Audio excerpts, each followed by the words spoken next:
ఎర్రాప్రగడ రామ్మూర్తి రచించిన చేయూత అష్టాక్షరి శతకం పుస్తకావిష్కరణ భద్రాచలం రామాలయంలో వైభవంగా జరిగింది. రాముణ్ణి శరణు కోరుతూ రాసిన ఈ శతకం 108 పద్యాలతో కూడుకుంది.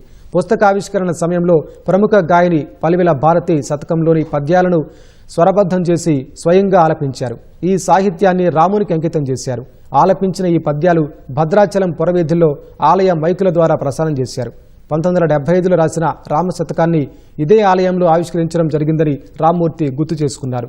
అనేక బాల సాహిత్యాలు, తాతయ్య కబుర్లు, దేవీ దివ్య గోదావరితో పాటు 50కు పైగా పుస్తకాలు రచించడం జరిగిందన్నారు. ప్రస్తుత చేయూత అష్టాక్షరి పుస్తకాన్ని రాముని దయతో రాశానన్నారు.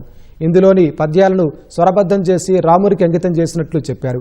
ఈ కార్యక్రమంలో జిఆర్ మఠం కార్యనిర్వాహక అధికారి నల్లాన చక్రవర్తుల చక్రవర్తి, వరంగల్కి చెందిన సంగీత విద్వాంసురాలు పలిమెల రమాదేవి, మనకిషోర్ తదితరులు పాల్గొన్నారు.